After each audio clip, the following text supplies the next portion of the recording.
So I guess we're live, so I'll call the meeting of the Senate Ag Committee to order. It's Friday, April 9th, and this morning we're going to hear a presentation from our council, Abby, in regards to S61 and H88. And we talked earlier this week about combining those two bills into one. They both deal with use value appraisal. And so Abby will run through that for us. Good morning, Abby. You're going to put that up on the screen, right, Abby? Sure. Yes, I can do that. I don't know if is Chris with us yet? No. Well, he'll catch up when he gets on. But we don't want to hold you up, Abby. So why don't we get started? Great. Thank you, Chair Starr. So I'm going to share my screen. So for the record, Abby Shepherd, Office of Legislative Counsel. Because I'm doing it on my iPad, I won't be able to see the committee members once I start sharing. So please let me know if you want me to stop or if you have any questions. So we can make a face at you and you won't even know it? Unless I go back and watch on YouTube, I will have no idea. Well, I'm sure we won't do that. Well, here I go. I'm starting to share. Great. Just a moment. Okay, so can the committee see H88 as passed by House? Yeah. Great. So there's just one section in this bill really that has the substance of H88. It allows the Commissioner of Taxes to waive the requirement for agricultural land that a farmer certify every year on or before November 1st that the land or buildings are still being used for agricultural use. This allows a bit more discretion. As you heard from the Director of Property Valuation and Review, they would obtain through other means sort of follow-up information, perhaps income tax data about the use of the land to make sure that it is still being used for agricultural purposes. And this takes effect on July 1st of this year. So that's H88, the underlying bill. If there aren't any questions on that, I will walk through the amendment to H88. Yeah, did anybody have members, any questions on that? Nope. And yesterday we heard the explanations, of course, and all that of why this was happening. No, you can continue, Abby. Great. So the next document that I have up here is an amendment from the committee to House Bill number 88. It adds the language that was discussed in S61, which is slightly different from S61 as introduced. And I'll walk you through what this does. It changes the definition of development, and much of this language in section 3752 of Title 32, much of the language you're seeing is just splitting out this very long definition of development. It's for the purposes of the land use change tax. When development occurs to land that's enrolled in current use, it triggers the land use change tax. So development is a pretty unwieldy definition. I've split it out into these subdivisions, so it's a little clearer about what it means and as applied to these different types of activities. So as I'm scrolling down, trying not to make any of you ill. So it starts on page 2, line 20, the new language. It was necessary to put all that language in this bill. We couldn't just refer to it. Right. All of these change, all of the language you're seeing is just to clean up this section where the underlined subdivisions, A through E, make this just easier. It's more for legibility and to clarify these are each different types of uses, but I haven't amended the underlying definition. I'm just adding new a new situation where development will not be triggered.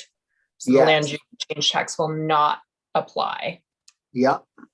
And that's in subdivision F, where the term development does not include the location of solar panels that are in the aggregate on 0.1 of an acre of land or less, provided that the underlying land qualifies for current use.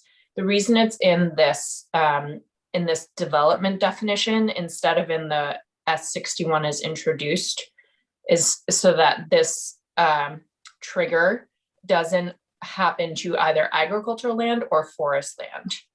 Originally, the as introduced bill language only sort of exempted from development for agricultural land if there were solar panels on land. This means that both forest land and agricultural land can stay in current use when there are solar panels on 0.1 of an acre or less. And it's a little wordy here because there was no definition in statute or in the Forest Parks and Recs use value manual. There's no underlying definition out there for open land. So this adds in the definition that's used in the Forest Parks and Recs use value manual. So open land means managed forest land that will not be reforested within 2 years, and that is less than or equal to 20% of the total enrolled open land plus forested acres of productive soils. Yeah. I'm going to move on from that. That's the main substance of S61 that's added in. There is also this request from the tax department to allow PVNR to make forms without having to get the current use advisory board's approval. So it gives them, full administrative authority to make their current use forms without having to go through the process of getting current use advisory board approval. Yeah. So, and then a lot that's on just this one issue, right, Abby? Is that just in regards to F section? So this is actually for application to the current use program. So Okay, it's just when an individual is applying for the program under current statute, the director of PVNR has to make sure that their form is first approved by the current use advisory board. yeah. Any questions on that from the committee? No, good. Okay. We're good to go. And then this act will take effect July 1st, 2021, which was the H88 effective date, as well as the S61 effective date.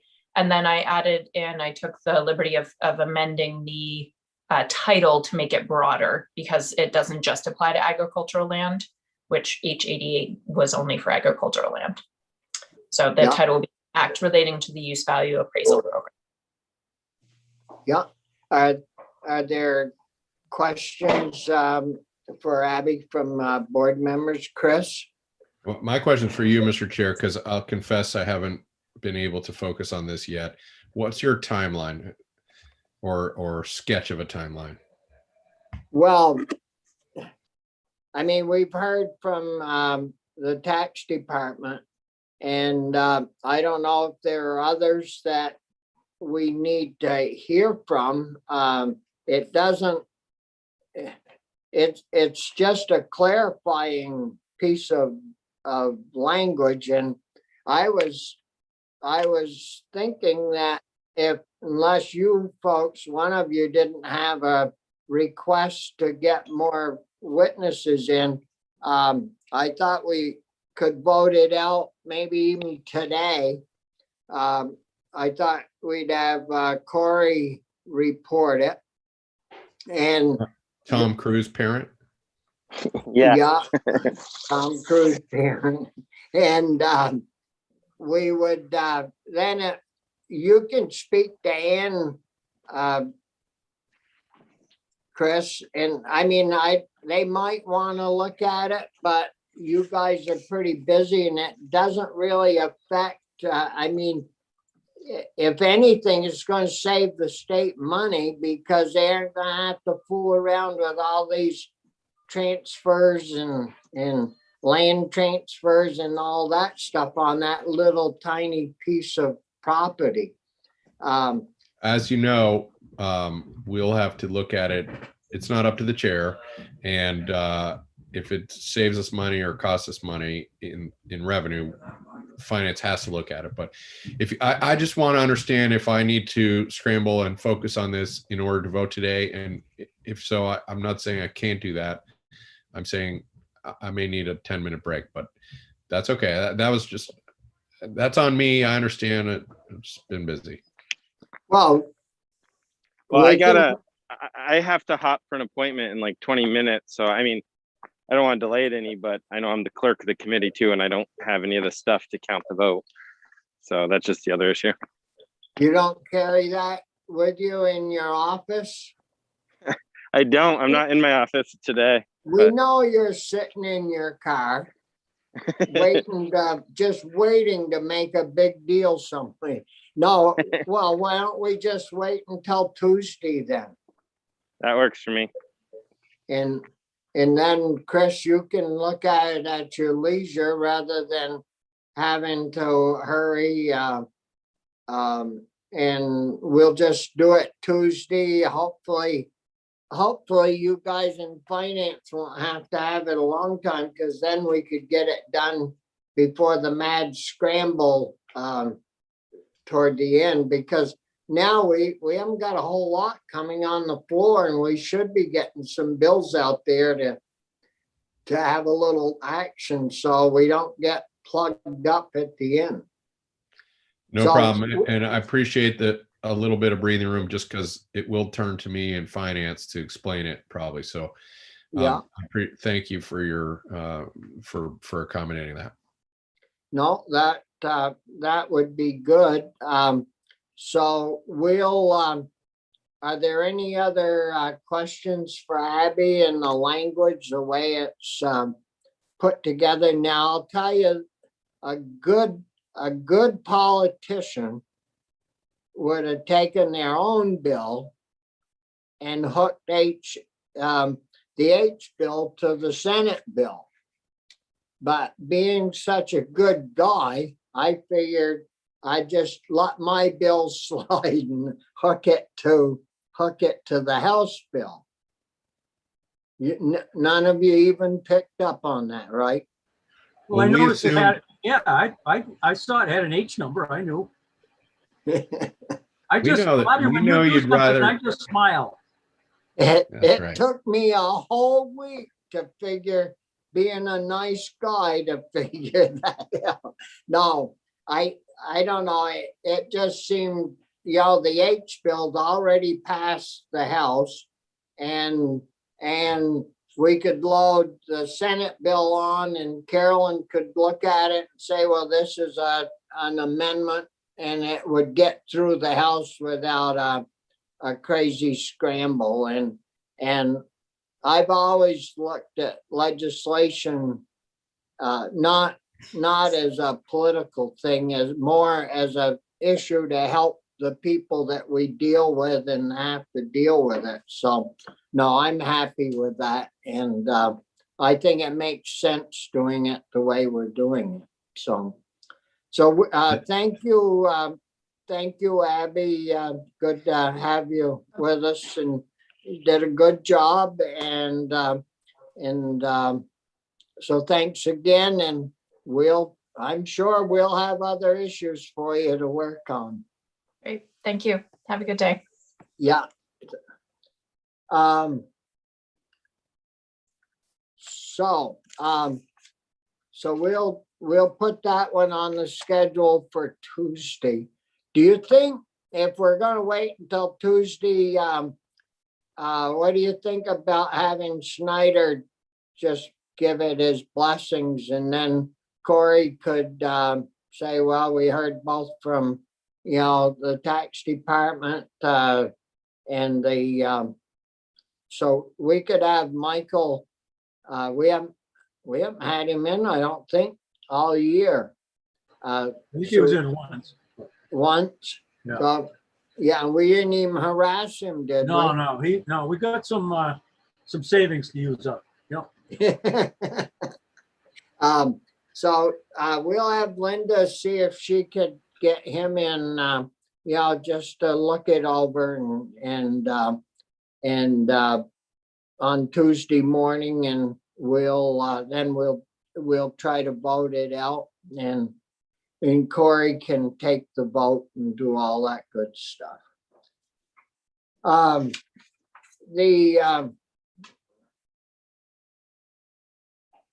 The other bill, that Ag Innovation Board, we've still got some more work to do on that. And for this coming week, we need to get, people in that we haven't had in to see if, because we had quite a few requests to add these people. Well, these people should have a voice on there. We've got to figure that all out so that board will work and take this info in and do a professional job of analyzing it and to do the okay or recommend it not be allowed, this certain product not be allowed to be sold. And so if Linda and I work on getting more people in to talk about that makeup. And I don't know if you guys have any suggestions on who you'd like to hear from or not. Well, I don't know about who to hear from, but I haven't taken good notes on all the suggestions. Do we have that compiled anywhere, or should we just go back and comb through because it would be really handy to sort of see it in one place and then help choose between it. I mean, I don't know. Or at least, sorry. Linda, are you on, Linda? Yes. Is there any way of pulling any of that off from what we have heard? I know, I doubt if you take notes on it, but it's all recorded. I don't know if there's something there that we could get suggestions, people that they recommended that we should hear from or have on the board or any of that. I do know some of the people submitted written testimony, and I can kind of compile that and get it to you this afternoon. Yeah. Well, anytime over the weekend would be helpful. If you've got time, that's fine, but I don't want you to get overstretched either. Not a problem. No, okay. The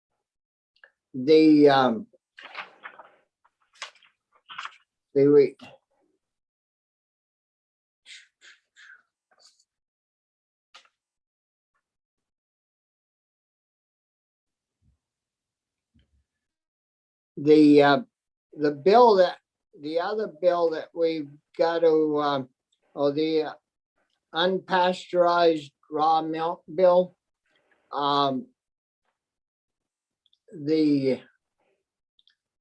I don't know if that is, if that bill is ready to go.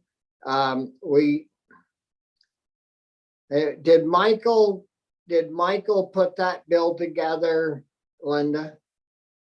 Yes.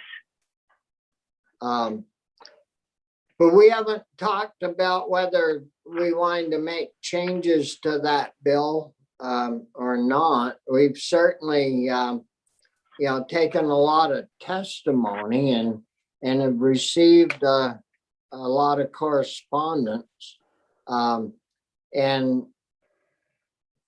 I was thinking that maybe the current use bill won't take long. I was thinking that maybe we could have Michael, if he isn't tied up already, have him in Tuesday and go through the bill, section by section, and to see if we have a spot in there or place in that bill where we think there should be updates made or changes made to what the House presented to make it more acceptable to our committee or to what we've heard in testimony. Does that sound like a plan for the committee, or you got any other suggestions? That sounds good. I think having Michael come in and go through it would be good. Yeah, Brian?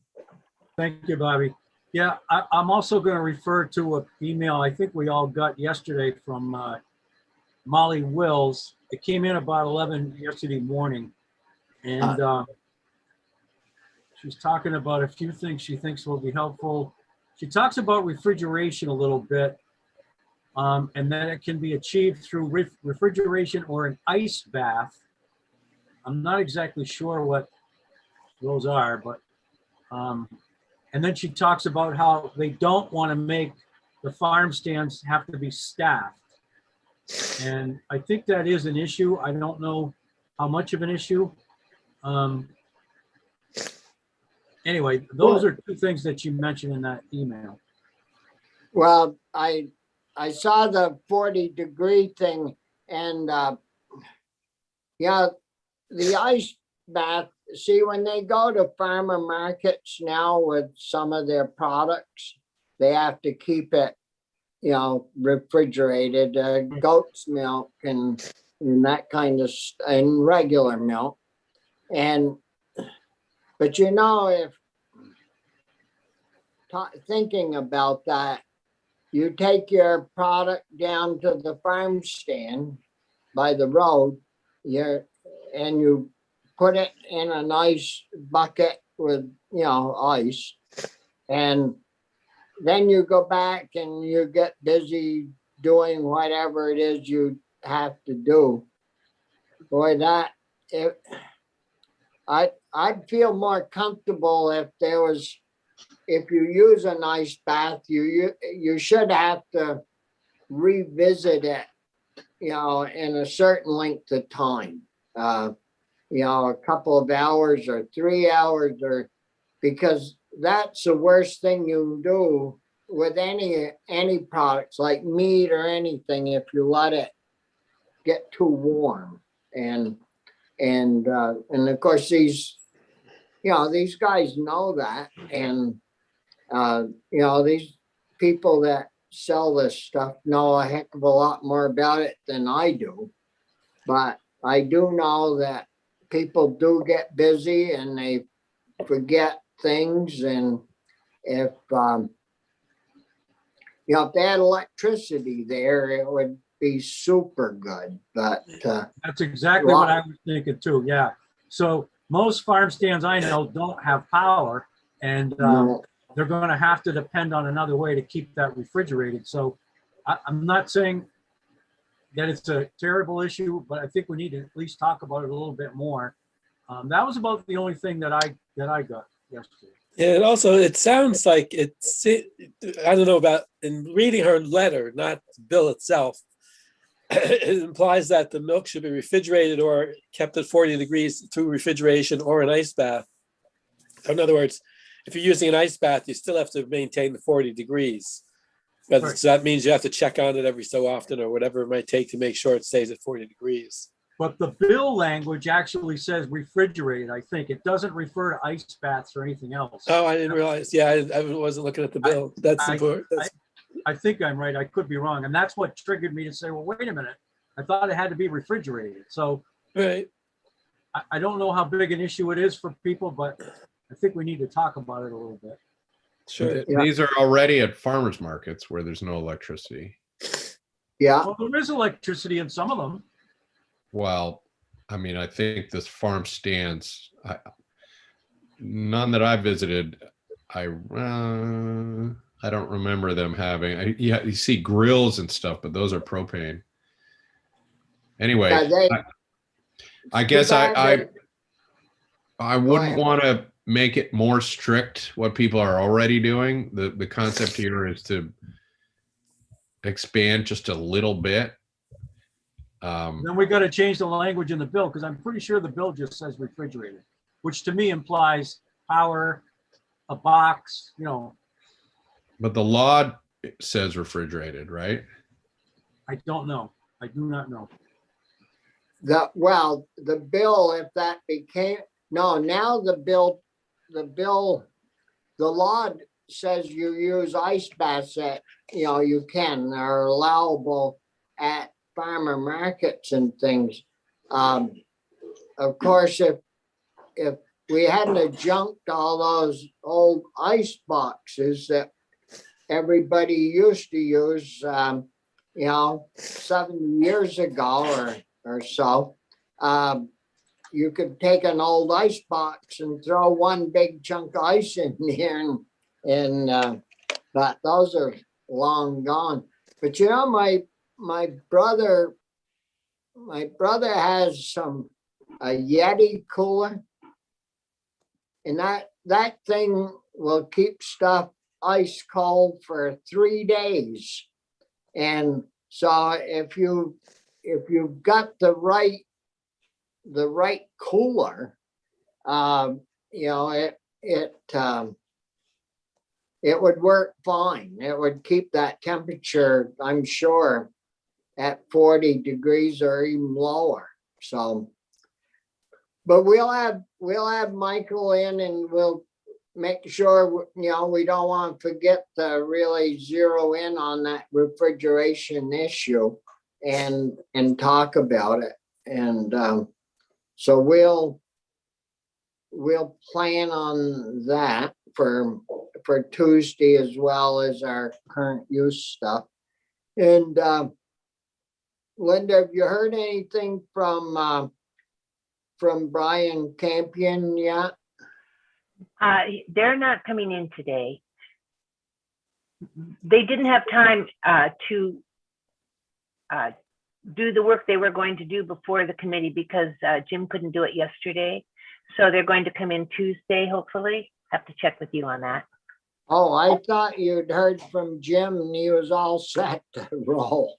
He's all set, but what didn't happen is that he and Brian didn't have a chance to get together because of yesterday's activity. So Brian would like to come in on Tuesday. See, Jim had to go to the hospital yesterday. He's really sick. And I think that was what that email sounded like, but I think what it meant was he had to go to the hospital for some checkups, so they couldn't get together, because Jim is fine this morning, but they hadn't had a chance to get together. That's my understanding. yeah, Brian, see, we had this set up for Brian and Jim to come in this morning. And Brian called me yesterday and said that there was a problem because Jim was gonna be not available. And so then we said, well, we'll put it off until Tuesday. And so then this morning, I'm talking with Linda earlier, and Linda said, well, Jim's all set to go. He just called and wanted to know why he wasn't on our schedule. I said, well, hell, let's go for it then. And so it sounded good to me. So I said, well, you better get hold of Brian. Well, so now Brian thinks they need to do more, I guess. So that'll be, they can come Tuesday, Linda? Hopefully. Well, that's gonna pretty well take care of our morning between those 3 issues, because if we get messed over and run late on the floor, yeah. Yeah, I think Well- you've got too much scheduled for Tuesday morning, but we can work on that. well, we'll just have to do it Tuesday afternoon and just keep going. That's all. Jane would miss you. I don't expect we'll have much on the floor Tuesday, as far as I understand. Yeah, good. So What, that, Mr. Chair, when a bill's ordered to lie, as I understand it, one senator can unorder it to lie or move to re-engage it. Does it then go on notice the following day? Do we know that? yes, I believe it goes on notice the next day and then up for action, of course, the following day. We want to keep an eye on that because shame on us if that sucker isn't out of the Senate by the end of next week. So, I'll tell you what, I'll be glad to find that out, but I would count on you to bring it to others' attention, if that makes sense. well, if we call it up Tuesday, it would be on action for Wednesday. No, yeah. So then it's presented on Wednesday and then Thursday for third. Wednesday would be action and for a second reading. Then lay over until Thursday for final reading and passage. So we could, I think we could, you can check it, Chris, but I think we could even pull it up Wednesday and still make it by Friday. But I think- it's got to be on the road this week. I think you can also always vote to suspend the rules and take it up for immediate consideration. Yeah, I think that's another path forward. I don't know whether that would be a good idea in this Here. case or not. It's I'm looking at it here. It's Rule 38. Whenever a bill or joint resolution is laid on the table, it may at any time be called up by a senator. When so called up, the bill shall be placed on the action calendar for the next legislative day. So if we called it up on Wednesday, it would be on action Thursday, not on notice. So that's good to know because Wednesday, so Tuesday or Wednesday, we want to call it up. yeah, And that means it could be acted Thursday and Friday. and shipped to the house if we, so, Brian, you want to talk to your caucus guys on that? I will. Of course, I got to know what the education committee's decided too. I don't have any Oh, idea. what? Oh, we won't have, you have your caucus tomorrow, right? We had it this morning Right. at 7:30, but we have another one on Tuesday morning before the floor. Well, Terenzini may know. As I understood, they were centered on breakfast. Yeah, I think I heard that too. that's what, I think that's where we're gonna end up is that's what they're planning on. Do we have a sense of whether or not Senator Kitchell can stomach that? Well, I think so, because at least she's still whining about the little rich kids being able to get a free breakfast but Yeah. I mean, I think, well, How many Most rich of kids those- does she think there are? I don't know, but it sounds like an awful lot. But I know Eric never went to school without a good breakfast. And so I'm not worried about the few lunches the little rich kids are gonna go eat. They still have to count the meals, I would think. And so, I mean, I don't know. I didn't realize we had that many, but I guess we do. So we're good to have Brian and Jim in Tuesday at we'll set up the schedule and because we want to have Michael in too. See, the humane officer bill that they sent us, 421, we haven't done a whole lot with that thing either. I don't think we probably, we can have Michael review it. Well, Michael didn't put that one together though. That was put together by, is it Brain, BY? Bryn Hair. Yeah. So, no,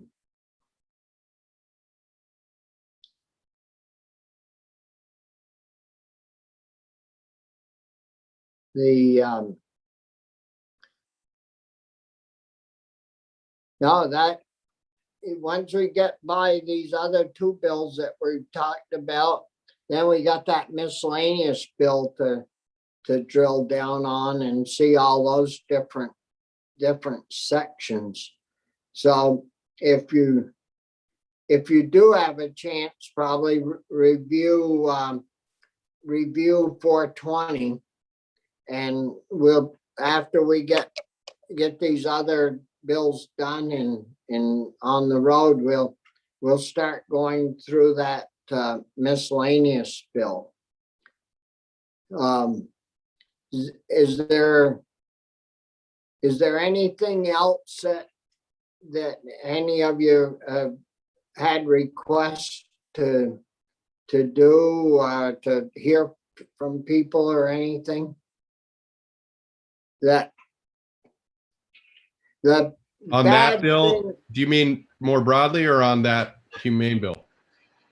No, more broadly, any particular issues, you know, a lot of times there's things that we do for, you know, farmer markets to make those run smoother. But I haven't heard anything from them. The only thing that Jackie Folsom has sent a letter to Jane and I, or maybe just to Jane, I can't remember, but on the trying to maybe use some air funds for the fairs again this year. But that down in approps, that's about the only bill that deals with ag. And I asked again yesterday, are we gonna have any of that federal money to divvy up? And didn't really get a very clear answer on that. And the governor's issue, you know, he sent out that announcement yesterday, I believe it was, about what he had projected. And I saw a lot for rural communities, and helping them with wastewater and all those good things, the broadband stuff, but I didn't see a whole lot for you know what we talk about as being real agriculture. I just want to say yes. I think that's important for us to stake out some ground on some of that money for food system infrastructure. I mean, good Lord. I'm not hearing people talk about direct grants to farmers or businesses necessarily, but we know there's huge, you know, whether it's meat processors or vegetable all of that. I think we got to figure it out. The other one related maybe is the school incentive. I hear Senate Ed maybe put that back. And anyway, but this money, the ARPA money and the agriculture and food, that's definitely on my mind. And I'd love to understand where we're permitted to brainstorm or whatever.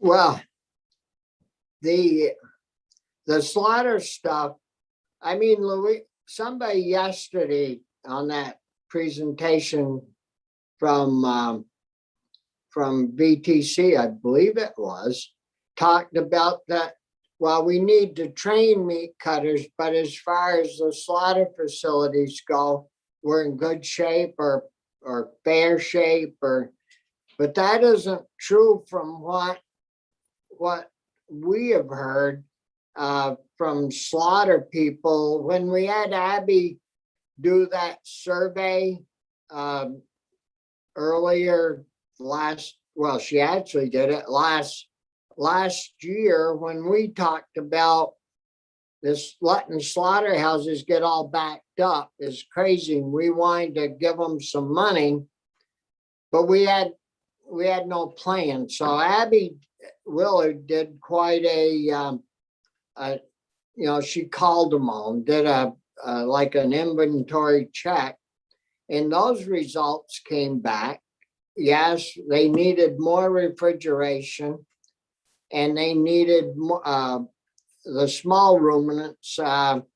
If they could get the big ones out of the facilities that were there for small ruminants, they could do okay, but they were still way behind, and some of them guys could use, a couple $100,000 of seed money. Then they would put a bunch of their own money in and expand their facilities. But that yesterday, I can't remember who mentioned that, but I'm sure I heard it, that the slaughter facilities were okay, but they needed more training people. Well, we've already done the training part by putting that money in that bill we passed yesterday. And there's a little money in there to start moving toward slaughter facilities. So we need to, that needs to be bumped up if we're gonna start running a lot more beef and pork and chickens and all that good stuff through. You've got to be geared up to be able to handle it. So the slaughter, the food systems, and milk prices are still right in the cellar. But Joe, we haven't had one farmer come in and talk to us about low milk prices. I don't know what they're doing. But I'll tell you, if I was a dairy farmer, I'd have an organization that would be down at the co-op every day. I mean, it's really sinful what they're getting paid, but I'm sure they could use some assistance. But. Just back to the slaughter. I thought we kind of heard that slaughter slots are okay. It's the processing. It's the next day that we need to think about, and maybe that's, I don't know if that's facility or workforce or combination. There's a bottleneck there for sure. Yeah. It's a combination of refrigeration, a cooler space, and the process, and then the meat cutting. And we've had a plan set up for quite a while at VTC to do that, but it's never, I don't think it's ever worked. Well, refrigeration, as an example, might be a good one-time money, something to consider. Yeah.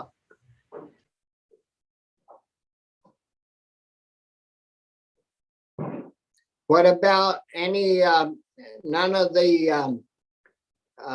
other folks, like we haven't heard anything from the farmer market people, I guess, the little electronic machines that they use where people can use their credit, a little EBT credit card and stuff. We haven't, last year we put some money in, I think, to get electricity to a few of those places where they couldn't use them because they didn't have juice or something.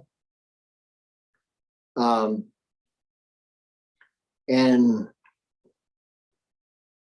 I don't know. I guess the only thing we can do is individually, we could talk with some of our farmers if we have an opportunity to, or anyone that deals in ag, and see if there's anything that they really need help with to move forward on. Because once that miscellaneous bill leaves our room, there isn't going to be too many other opportunities to add on.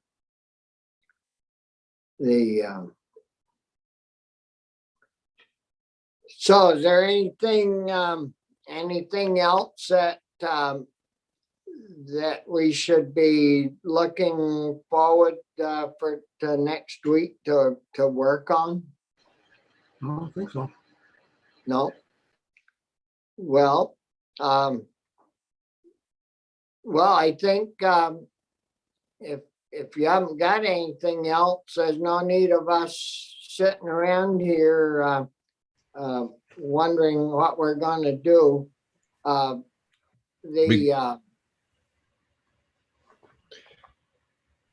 So I guess we're all set. Let me just say it.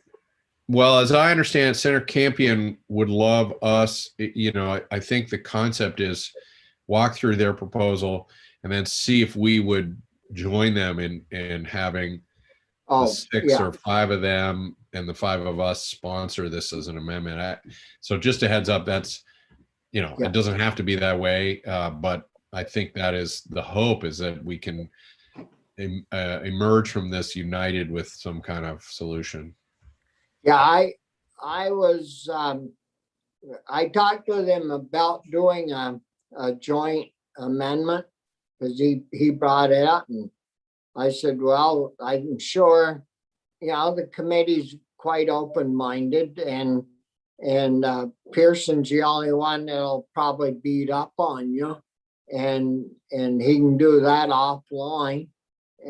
But no, I told him that that we wanted to get moving forward with this process, and we expected to get the whole apple like we normally do, but we might have to settle for less but have it on solid footing, and it would be great if we could all sign on and do a joint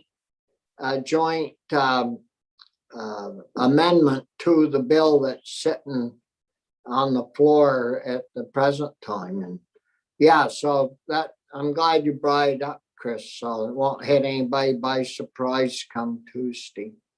I didn't even think to mention that, but so anyways, I guess we're probably done, and we'll see everybody